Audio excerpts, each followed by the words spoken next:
സമൂഹത്തിൽ ഭിന്നശേഷി വിഭാഗത്തിൽപ്പെട്ട ബുദ്ധിമുട്ടുകൾ അനുഭവിക്കുന്ന ഒരു കൂട്ടം ആളുകൾ നമുക്കിടയിൽ തന്നെയുണ്ട്. ഇവർക്ക് പ്രത്യേക പരിഗണന നൽകുക എന്നത് ഓരോ രാജ്യത്തെയും സർക്കാരുകളുടെ ഉത്തരവാദിത്തം കൂടിയാണ്. ഭിന്നശേഷി സൗഹൃദത്തിന്റെ കാര്യത്തിൽ വളരെ മുൻപന്തിയിൽ നിൽക്കുന്ന രാജ്യമാണ് ദുബായ്.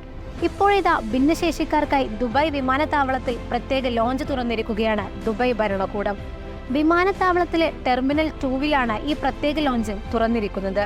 വീൽ ചെയറുകൾ, ഓട്ടിസം ബാധിച്ചവർക്ക് വിശ്രമിക്കാൻ സ്ട്രെസ് റിലീഫ് ഏരിയ എന്നിങ്ങനെ നിരവധി സൗകര്യങ്ങൾ ലോഞ്ചിൽ ഉൾപ്പെടുത്തിയിരിക്കുന്നു. കേൾവി പരിമിതിയുള്ളവർക്ക് ആശയവിനിമയം എളുപ്പമാക്കാനും കാഴ്ച പരിമിതിയുള്ളവർക്ക് ചലനം എളുപ്പമാക്കാനും ഇവിടെ സൗകര്യമുണ്ട്. ഇതിനെല്ലാം പുറമെ വിമാനത്താവളത്തിൽ പ്രവേശിക്കുന്ന ഭിന്നശേഷിക്കാർക്ക് 2 മണിക്കൂർ സൗജന്യ പാർക്കിംഗ്, പ്രത്യേക ടാക്സി, വീൽചെയർ സൗകര്യം എന്നിവയും ഒരുക്കിയിട്ടുണ്ട്. മറ്റു രാജ്യങ്ങൾക്ക് കൂടി മാതൃകയാക്കാൻ സാധിക്കുന്ന പ്രവൃത്തികളാണ് ഭിന്നശേഷി സൗഹൃദത്തിന്റെ കാര്യത്തിൽ ദുബായ് ഭരണകൂടം ചെയ്യുന്നതെന്ന് നമുക്ക് നിസ്സംശയം പറയാം.